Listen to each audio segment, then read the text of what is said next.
Fala galera, beleza? Vocês também estão legais, tranquilos de boa? Então tá, ó. Galera, nesse momento, tensão pré-ENEM, quero fazer com vocês a revisãozinha de algumas matérias e a gente vai começar nesse momento falando sobre climatologia. Vou fazer uma sequência de alguns vídeos com vocês, separando os principais elementos, fatores, a classificação climática do Brasil e tudo que pode aparecer nos seus principais vestibulares, incluindo o ENEM, claro.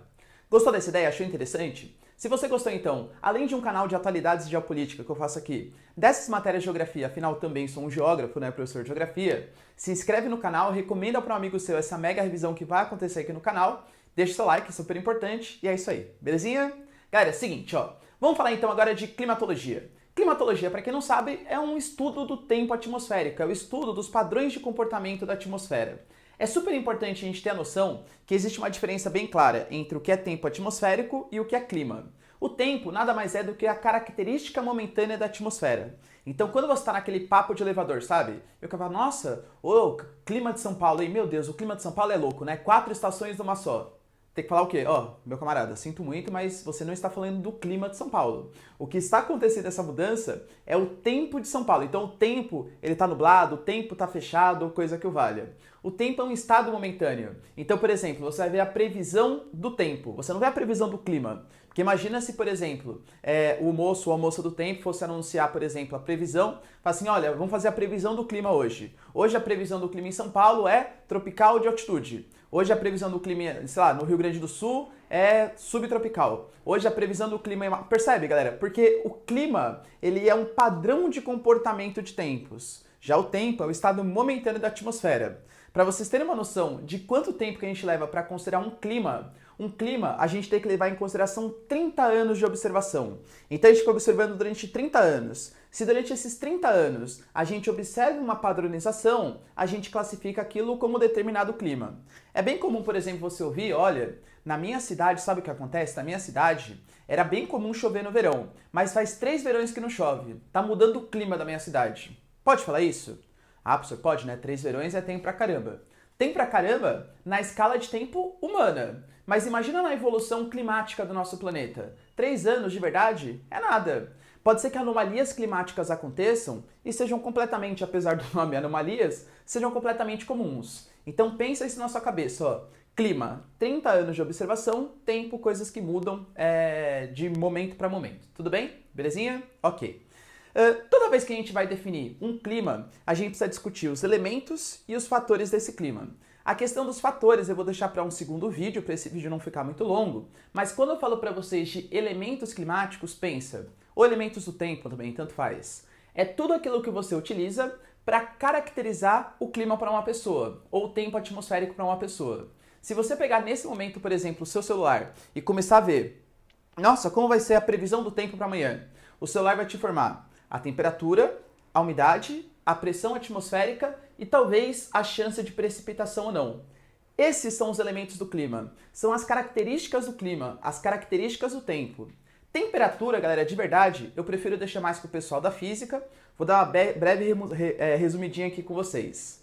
Quando a gente fala temperatura, a temperatura é uma grandeza física que ela consegue medir o grau de agitação das moléculas. Então, em geral, quanto mais quente as moléculas do ar, né, enfim, mais quente vai estar. Para vocês terem uma noção, talvez vocês saibam que existem algumas unidades de medida para a temperatura. O grau Celsius, o Kelvin, o Fahrenheit e por aí vai. O que seria o tal do 0 Kelvin? O 0 Kelvin é o chamado zero absoluto. É quando as moléculas elas ficam constantemente, né, estáticas, assim, elas não se mexem mais. Que convertendo para grau Celsius, a nossa unidade de medida, dá mais ou menos não, né? Dá menos 273 graus Celsius. Tudo bem? Mas temperatura, para a parte geográfica da coisa, menos importante. Umidade já é super importante, tem grande chance de aparecer no seu vestibular. Qual que é a diferença de umidade relativa e umidade absoluta? Que são os dois tipos de umidade que existem. Imaginem vocês, por exemplo, ó, eu tô aqui num quarto, tá? Esse quarto eu vou fingir que é um ambiente fechado, que não existe nenhum tipo de contato com ar externo nem nada. Aí eu vou colocar meus óculos especiais, Xeon, e consigo ver todas as moléculas que estão aqui presentes no ar. E eu começo a contar todas as moléculas. Vou imaginar que de todas as moléculas, 4% são moléculas de água. Aí eu vou falar para vocês, olha gente, a umidade absoluta do ar desse quarto aqui, desse meu estúdio que eu tô, é de 4%. Por quê? Porque de todas as moléculas, 4 são de água. Isso é a umidade absoluta do ar. Provavelmente se você estivesse aqui comigo, você fala, professor, mas de verdade, ó, nunca ouvi falar dessa umidade absoluta do ar. Sabe por quê? Porque ela é menos importante. A mais importante é a umidade relativa do ar. O que seria essa umidade relativa do ar? A umidade relativa do ar é o tanto de água que tem na atmosfera em relação ao ponto de saturação. Como assim, professor? Existe um dado que é dado pela própria atmosfera, de acordo com a temperatura, que é o quanto de água cabe naquela atmosfera. Vou imaginar, por exemplo, ó, que aqui no meu estúdio eu tenho 25 graus Celsius no momento. A 25 graus Celsius, vamos imaginar, hipótese, que caiba 8% de moléculas de água, sem que a água comece a precipitar e formar neblina. Cabe 8%, beleza. Eu tinha 4, não tinha? O que vai ter então? Eu tinha 8, mas na verdade, aliás, cabe 8, mas eu tinha 4, isso quer dizer que eu tenho metade do máximo possível. Ou seja, a umidade relativa do ar é 50%. A umidade relativa do ar, ela fala para mim qual a porcentagem, quanto que falta para chegar no ponto de saturação do ar. Se você tiver, por exemplo, no ar a 100% de umidade relativa do ar, sabe o que vai acontecer? Nada. Vai ser um ar úmido, né? Bom para respirar. Mas, galera, sem grandes modificações. Agora, se a gente ficar no ar de 110%, 120%, quer dizer que a atmosfera já chegou no ponto máximo de saturação. E aí a água ela vai começar a se condensar e vai se transformar em neblina.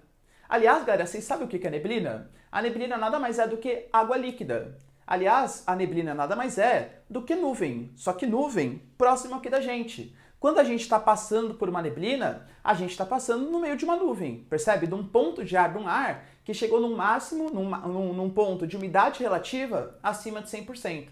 Essa umidade relativa a gente consegue mexer de dois jeitos. Ou colocando mais umidade na atmosfera, que convenhamos, a gente aqui não consegue fazer, ou teria um segundo motivo, ou seria uma segunda causa, né? Imagina que, por exemplo, aqui no meu estúdio, eu tivesse um ar-condicionado. Aí eu vou lá e baixo a temperatura. Baixo a temperatura para menos 25 graus. Sei lá, nem tem um ar-condicionado que faça isso, né? Mas vamos imaginar que tenha. Aí eu baixo esse ar-condicionado para menos 25 graus. Se eu baixar esse ar-condicionado para menos 25 graus, o ponto de saturação da atmosfera também cai. Olha que dado interessante. Esse ponto de saturação da atmosfera, que é o quão máximo de água a atmosfera consegue comportar, ele varia de acordo com a temperatura. Então, temperaturas menores aguentam menos água, temperaturas maiores aguentam mais água. Você pode perceber que, em geral, quando você vai passar por um lugar que está com neblina, etc., geralmente são lugares frios. Porque lugares frios, a chance do ar atingir o ponto máximo de saturação, ele é muito maior, tá bom? Então, ó, umidade relativa, que em geral, quanto mais frio, maior a umidade relativa, e umidade absoluta, que não depende da temperatura, e sim da quantidade de água na atmosfera, beleza? E para finalizar, o último fator, que é o fator pressão atmosférica. Precipitação vou deixar para os próximos vídeos. A pressão atmosférica nada mais é do que um dado que mostra pra gente a quantidade de colisão entre moléculas. Como assim, professor? Geralmente, Geralmente. Quando você esquenta um ar, esse ar ele vai dilatar. Se o ar está dilatado, há uma tendência da concentração de moléculas estar menor. Isso, para a geografia, a gente chama de uma zona de baixa pressão atmosférica. Quando você resfria o ar, esse ar ele fica condensado. Se o ar está condensado, o ar ele vai estar mais juntinho um do outro, para a geografia, maior concentração de moléculas, alta pressão atmosférica. Muito cuidado, por quê? Porque geralmente em química, imagina você tem uma panela de pressão. Aí fala assim no exercício, olha, uma panela de pressão, fui lá e aqueci. Aí você pensa, bom, se aqueceu, quer dizer que as moléculas estão mais agitadas, maior pressão atmosférica. Por que para a geografia não é assim? Porque para a geografia, a gente está falando de um recipiente aberto, que é a atmosfera. Se a gente pegasse o ar, comprimisse ele e aquecesse, e não tivesse para onde expandir, aí beleza, a pressão seria alta. Mas como regrinha geral, para a geografia, quanto mais quente, menor a pressão atmosférica, quanto mais frio, maior a pressão atmosférica. Isso é muito aplicável, por exemplo, quando você vê a formação de ventos. Aliás, vento, galera, é uma coisa bem importante. Como que se forma vento? O vento, dica aí para vocês, ó, ele nada mais é do que uma tentativa de equilíbrio das pressões atmosféricas. O vento, ele sempre sopra da zona de alta pressão, onde o ar está muito saturado, muito concentrado, para a zona de baixa pressão. É uma tentativa de equilíbrio das pressões, sempre da alta para baixa.